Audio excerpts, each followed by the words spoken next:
Ladies and gentlemen, good day and welcome to Rallis India Limited's Q4 FY24 earnings conference call. As a reminder, all participant lines will be in the listen-only mode, and there will be an opportunity for you to ask questions after the presentation concludes. Should you need assistance during the conference call, please signal an operator by pressing star, then 0 on your touchtone phone. Please note that this conference is being recorded. I now hand the conference over to Mr. Gavin Desa. Thank you, and over to you, sir. Thank you, Michelle. Good day, everyone, and thank you for joining us on Rallis India Limited's Q4 and FY24 earnings call. We have with us today Mr. Gyanendra Shukla, Managing Director and CEO, Mr. Nagarajan, the Chief Operating Officer, and Ms. Subhra Gourisaria, Chief Financial Officer. Before we begin, I would like to mention that some of the statements made in today's discussions may be forward-looking in nature and may involve risks and uncertainties. A detailed statement in this regard is available in the result presentation.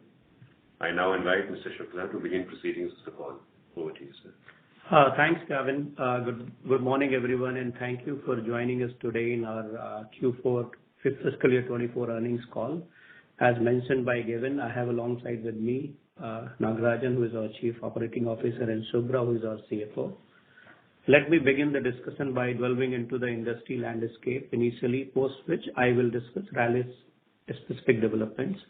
But before that, let me provide a brief overview of my background. I'm new to the company, but I have over 3 decades of experience. I have handled diverse roles and assignments across various regions. And I have spent about 2 decades at Monsanto, and then my last job was at JK Agri Genetics before joining Rallis India. I'm excited to be part of the Rallis family and take our journey forward. Moving forward, in terms of domestic market, demand was sluggish, with Q4 being a seasonably small quarter. Low reservoir levels and heat waves in the southern region impacted overall demand. However, northern and western regions have seen good momentum. The outlook is positive with the news around La Nina. We are expecting good rains. Export business continues to witness low prices and poor demand as channel destocking continues across the globe. Commentary from many global players also indicate that getting back to normal demand level may take longer than originally anticipated. Moving on to the Rallis developments, our rail sales for the quarter stood at 436 crore. And we have a degrowth of roughly 17% over the corresponding quarter last year. A large part of this degrowth was price-led, with volume degrowth being in low single digit. If we further look into this, domestic crop care experienced a 9% degrowth solely attributed to the price crop, with volume being flat. Export business experienced a major drop with 27% decline, with a drop across both price and volumes. The seed business had a growth over a small base in the quarter 4, with full year growth being 21%. So seed has really turned around this year quite well. During these times, our teams have been focusing on shorter calls on both procurement and pricing, enabling improvements in gross margins. This year, there was some work done on overhead optimization. As a result, despite quarter 4 being a low seasonal quarter for us, our actions around pricing and cost management have helped the business generate rupees 6 crore of EBITDA. Loss for the quarter is around 21 crore rupees versus the loss in the similar period last year, about 69 crore rupees. Last year, EBITDA was also impacted by 63 crore rupees for the provision taken for slow-moving inventory and impairment of intangibles. Turning our attention to individual businesses, starting with domestic business, our efforts in recent years have been more directed towards having differentiated products, offering to solve farmers' needs. We have a robust exercise of starting with the product pest combination to identify the gaps and have the right product to fill them. The pace of new product launches has picked up meaningfully in recent years. In quarter 4, we have launched 3 new products in the crop nutrition portfolio, reaching to a total count of 19 new product launches, out of which 13 are being under crop protection and 6 are under crop nutrition portfolio. Our innovation turnover index has improved significantly to 15.9%. We recognize this is a key lever for growth and our taking various steps to scale up launches. You will see more efforts in the future, increasingly getting directed towards it. We will continue our endeavor to increase the market reach in targeted geographies. Our distribution network for Domestic crop care stood at roughly 4,500 dealers and a retail footprint of about 60,000 as of March 24. We are also progressively increasing digital investment both in the front and back end to build a more connected, agile, and effective organization. Moving to the seed business, after a few challenging years, I'm very pleased to report that fiscal year 24 has been a good year for the business. Growth was robust at 21%, led by volumes on the back of good uptake for our cotton hybrids, namely Diggaz and Atis Express. In addition to cotton hybrid, sale for the other crops like paddy, maize, and millet also remained steady. Through several concerted actions taken during the last couple of years, we have been able to make the business more focused and optimized, helping to break even during the year. Our efforts are now around building a promising portfolio pipeline. Teams are focused on Kharif 24 as we are already entering the season and working their best to address the industry challenges of shortages across hybrid seeds. Moving on to international business, the lower prices and soft demand continued amidst channel destocking. We expect the situation to persist for some more time. Acephate is facing challenges in Brazil, and price for all our key active ingredients continues to be soft. The geopolitical situation further adds uncertainty to the timing of recovery even during these turbulent times. Pendimethalin continues to show good traction, especially in the US and EU. We have already announced our plan to scale up production capacities, which should become operational by the end of fiscal year 25. Our custom synthesis and manufacturing business was steady during the year. We finished the production of new CM material for our multipurpose plant and are readying the plant for the smaller batches of an intermediate for another innovator. We continue to engage with prospective customers, including their visits to our plants, and we are hopeful that some of these will translate into meaningful future opportunities. Even though industry and business are navigating through near-term challenges, we are committed to our longer-term strategy and our making necessary investment towards it. On a positive note, I'm happy with the advanced collection in our seed business and the continuing good response for our cotton seed, Diggaz, and other hybrids which are being sold in northern part of India. That concludes my opening remark. I will now hand over it to Subhra for a detailed analysis of the financial.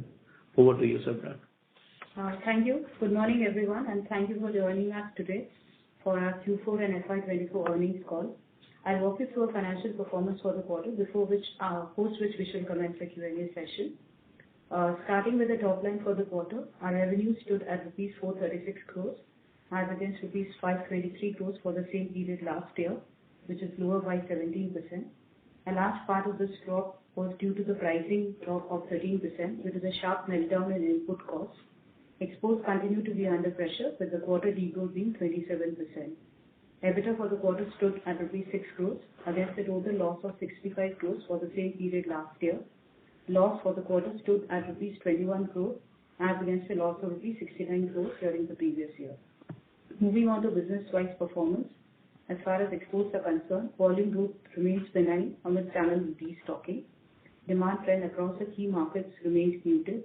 In addition to the weak demand, we also witnessed sharp moderation in the prices of our key products during the fiscal, with rates for some of our key input raw materials dropping in the range of 40 to 60% from the peak levels. As far as seeds business is concerned, we had a very good year, underpinned by the strong performance of our cotton hybrids, few of which have seen significant growth in volumes. Besides improving the product portfolio, we are also committed to keeping lower inventory covers to improve our agility. Our inventory levels in seeds have significantly reduced. We are also using technology and deploying solutions which we believe will significantly help in reducing sales return, thereby enabling efficiency in operations. Our efforts in cost savings have also helped us break even during the year.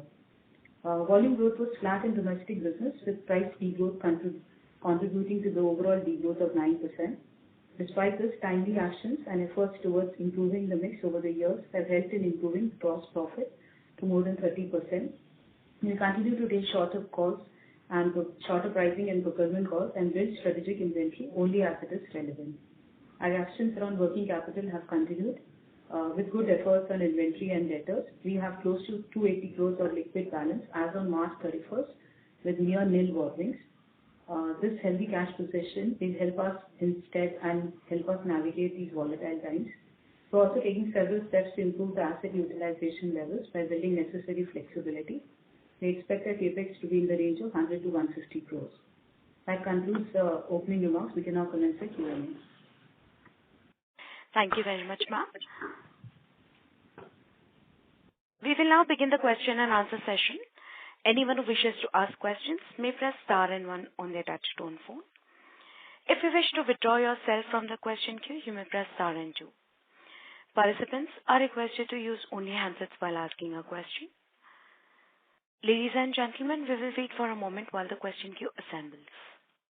Ladies and gentlemen, in order to ensure that the management will be able to address questions from all the participants in the conference, please limit your questions to 2 per participant. Should you have a follow-up question, please rejoin the queue. Thank you. The first question is from the line of Viraj from SIMPL. Please go ahead. Yeah, hi. Thanks for the opportunity. Just a couple of questions. First is on the domestic business, if you can just probably, give some perspective in terms of volume in this particular quarter, and how does our inventory in the market compare versus the overall industry? So that is first.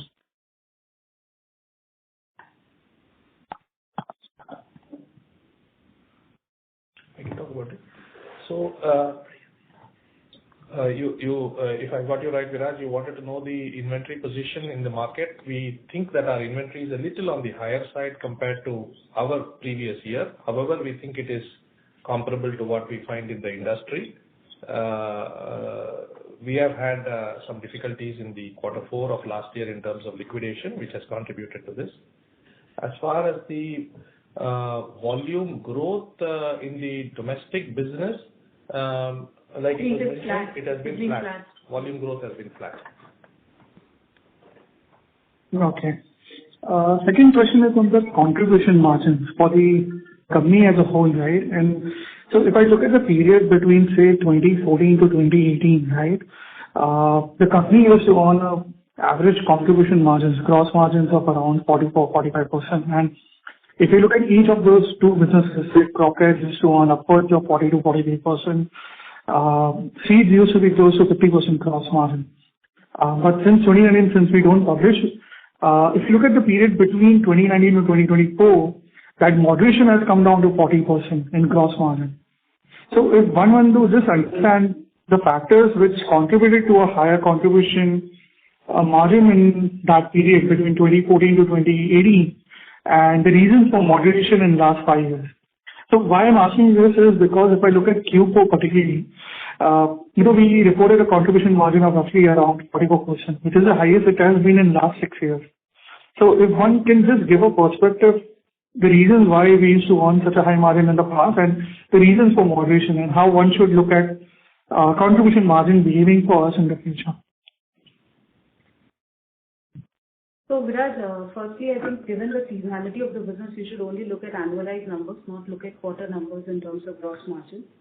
On a longer term basis, I'll first address the longer term point that you had raised. So longer term, over the last 4-5 years, the assessment is right that the gross margins have indeed come down. And it is a combination of raw material inflation, which was not fully absorbed through prices. We had a volatile situation globally. In the last few quarters, I would say last year, we have done relatively better in terms of improving our price versus cost mix. And certainly the other big factor which influences gross margin is crop care versus seeds. You picked up that seeds makes relatively better margins. So as the mix in the portfolio keeps dropping, which is what has happened in the last 2 years, the gross margins have also come down as a result of it. Thank you. Thank you, ma'am. The next question is from the line of Abhijit Akela from Kotak Institutional Equities. Please go ahead. Yeah, good morning and thank you for taking my questions. Just a couple. First on the financials, the finance cost seems to be a little bit on the higher side this quarter, about 8 crores, even though we paid down all the debt basically on the balance sheet. So just sort of wondering what might be driving that. And then on the capex number for the year, I believe it was about 80 odd crores. Was that a little bit lower than your original plans? If so, were there any project deferrals? And then what do we expect the next year's CapEx to be spent on, which projects in particular? Thank you. Yeah. Hi, Abhijit. Abhijit, on your first question on finance costs, so you're right that there's practically no borrowing. So this finance cost is more of India's ROU assets and the factoring that we do for our export receivables. So that's what is the factoring, that's what is sitting in the interest cost. As far as the question on CapEx is concerned, the large part of our CapEx was completed. I would say the CapEx cycle was completed towards FY23. What you see in FY24 is more the residual CapEx for multi-purpose plant, which we commissioned in the mid-course of the year, and more around sustenance CapEx. Given that the last part of the CapEx cycle, I believe, is now complete out of the original plan that we had decided. FY25 CapEx, that's why I mentioned in my opening remarks as well, should be in the vicinity of 100 to 150. We have a bigger exercise to now get maximum utilization from the assets commission. Okay, so that will be primarily maintenance CapEx again, right, going forward? Primarily? Sorry, I missed your word. Primarily maintenance CapEx. Yeah. Maintenance CapEx plus we want to invest something in R&D. Okay, understood. And also, just to follow up on the finance costs, so given that this is largely factoring for receivables and then the India's impact, should we expect this to be a sustainable run rate going forward on a quarterly run rate basis? It will drop to a certain extent, but you can say, Abhijit, it would be in the similar range. Understood.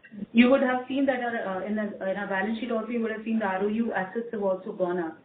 So this is more around depreciation and interest, and in COGS you see some contra impact. So 3-4 crores you'll see there. Thank you. The next question is from the line of Ankur Periwal from Axis Capital. Please go ahead. Yeah, hi. Thanks for the opportunity. So first question on the domestic crop protection side. You did mention, launch of new products. And, so wanted your comments in terms of how should one look at the new product ramp up or new product launches going ahead. And for FY24, broadly, how has been the contribution from older products versus, the newer products? So as far as FY24 is concerned, as you may have seen in the investor deck, the ITI index, which we actually calculate based on the last 4 years introductions, what kind of revenue they contribute to the base, that has actually reached about 16%, which was higher than the previous 2-3 years figures. In terms of the products that we have launched in FY24, is some of the crop protection products have received a very, very encouraging response. We do believe that there is a significant opportunity to scale up. Plasto is one of the brands that we are really hopeful of scaling up sizably in the years to come. Some of the other products have had relatively satisfactory kind of scale up, but not in the same league as Plasto. Okay. And secondly, on the seeds business, while this year we saw a good growth on the revenue front, and in the initial comments we did mention on, ramp up in terms of overheads being lower and margin uptake. Just wanted to get your thoughts on both revenue growth as well as on the margin side, and whether the revenue growth will be only led by cotton or there are some more initiatives across other crops. Cotton is certainly a very important component, and we are very hopeful that this will further scale up. In terms of the immediate situation, as we have mentioned, there have been challenges in the production quantities in the Rabi of last year.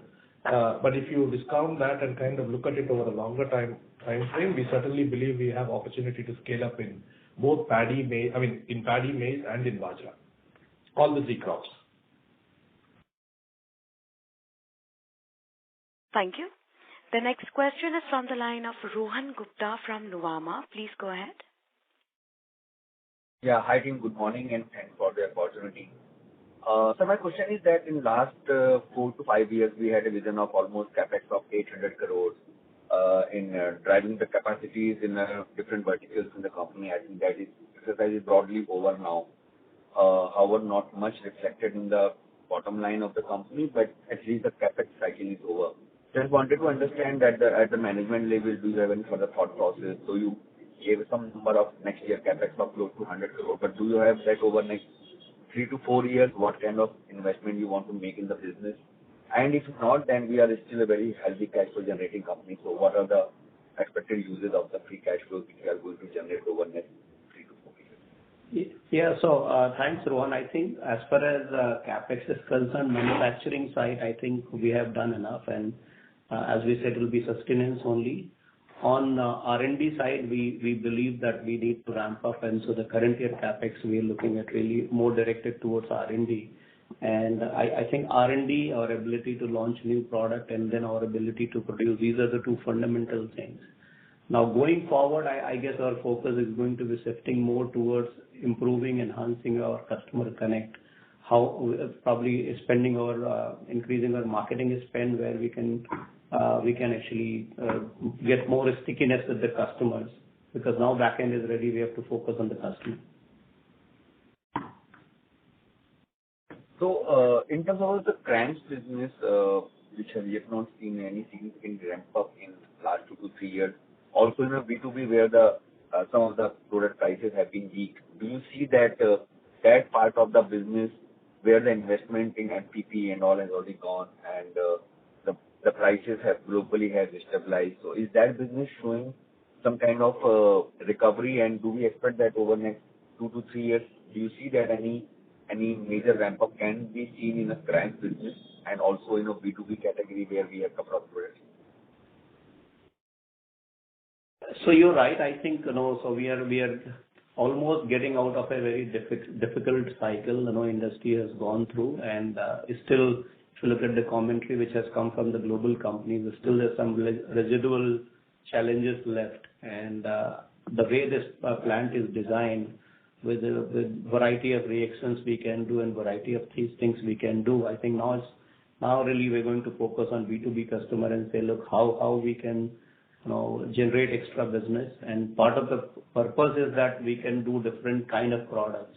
So I guess that's the next focus, and I guess it doesn't reflect right now because the situation itself is very difficult. But going forward, the purpose for which is created, I'm sure we'll have more opportunities on our way. Thank you. The next question is from the line of Archit Joshi from B&K Securities. Please go ahead. Good morning, sir, and thanks for taking my questions. Sir, I have a couple. Firstly, on the active ingredient pricing, I think we've seen a fair bit of stabilization happening in some of the key AIs. So do you think that this is kind of bottomed out here, and from here on with improvement in pricing, especially on the international business, going ahead, let's say maybe a couple of quarters down the line, we should start seeing a pickup on the pricing front and on the volumes front? Well, I mean, I don't have a crystal ball to predict, but all I can say, yes, there has been, the steep decline which was happening, that has slowed down. And it varies from molecule to molecule. Some molecules is almost stabilized and so on, marginal upward trend. But by and large, I would say it's stabilized. A lot will depend on how this inventory starts getting consumed, globally, because we're all part of the global network. These molecules are traded across the globe. So how agriculture consumption goes around the world, that will depend a lot on that. Sure, sir. So my second question is, so with your experience with a very successful seeds franchise like Monsanto, have you had any strategy for Rallis' seeds business, which is at the cusp of being turned around, especially in FY24? Anything that you have identified as a strategy for Rallis' seeds business going forward, picking up cues from your previous experience in Monsanto? So I think seed business basically what I call is a germplasm business, right? And I have just resumed here. I'm in the process of reviewing the details of the business, but I believe we have good fundamentals in place. And what works for seed companies around the world is really focus, right? I think we we are going to really focus on important segments, important markets, and important crops. And there's no reason, I mean, obviously, we are all part of the cyclical business. Things will happen, but I think the kind of focus we give and the kind of investment we make in the technology and germplasm, that will define future success and growth. Obviously, we had short-term challenges, and sometimes they cannot be foreseen because the way rain can behave and customer mood can swing. But yes, we have a thought process. It's too early to comment on that, but yes, there's a thinking going on. Thank you. The next question is from the line of Darshita from Antique Stock Broking. Please go ahead. Yeah. Hi. Thank you for the opportunity. Hope I'm audible. I had two questions. Thanks. One was regarding CRAMS. I think we commercialized one formulation and one intermediate last year. So wanted to understand the scale up and the plan for FY25, if you have any. And I think there was one more product that we were to commercialize in CRAMS, so probably some update on that. And second, on the NPP capacity utilization, how was it by the end of FY24? FY25, we have given a guidance of 60%. So do we expect to, achieve that? And apart from difenoconazole, how many more products do we have in the pipeline to be launched at the NPP for FY25? Yeah. Naga, you want to take that? Yeah, I think as far as the introductions of last year are concerned, they have more or less been completed. There is one of the products which will be completing in April.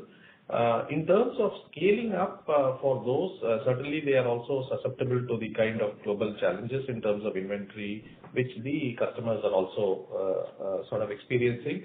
So we are in discussions with the customer in terms of the volume requirements for the upcoming year. As far as the MPP itself is concerned, we have an opportunity to do an intermediate for an innovator company, which we have mentioned in the opening remarks, which is what we are next getting geared up for. Certainly, I think as the requirement for the different AIs and intermediate volumes stabilize, there is an expectation that our MPP utilization will also improve. At this point in time, certainly it is a bit uncertain, and we are working through that. We are working with the customers to improve the utilization levels. Okay. Any guidance for FY25 towards the utilization, or we'll probably comment later on that? I don't think that we can work out the utilization because it depends on which products are getting manufactured. But suffice to say that we'll work on maximizing the utilization. Thank you. The next question is from the line of S. Ramesh from Nirmal Bang Equities. Please go ahead. Good morning, and thank you very much. So, if you look at the results, despite the fall in top line, there is an improvement in the margins in the domestic business. So, is that something of a silver lining? Is that kind of trend likely to sustain in FY25? And what is the kind of ballpark volume growth you can expect, assuming that the monsoon is as good as expected based on the Met forecast? So margins, I don't think, we are trying to add whatever is best in terms of managing the cost versus price competitively and looking at how do you do it in an agile manner to ensure that the gross margin keeps improving. But it's difficult to, I would say, give any forward guidance in this respect. Monsoons, yes, there's a positivity around it currently. But yet, how it spreads spatially and how is it in terms of timing needs to be watched out. But certainly there's a lot of optimism around it at present in terms of domestic market. So is there any indication from the channels in terms of their willingness to take additional material in anticipation of demand, or we have to wait till we see the monsoon say in May, June? I mean, how does the season look as we stand today? Yeah, so I think it's too early for crop protection business. But yes, seed we have seen increased interest from the trade channel, and that is also reflected in some of the advances we collect from the market. So seed, yes, optimism, and a good seed purchase, good planted acres, and supported by good rainfall, generally in normal course would lead to a good crop protection season. Okay. Then what would be the current capacity utilization in all your AI plants, both for domestic and exports? So, it differs between plants to plants. For instance, 2013, we are seeing positive uptake, and that's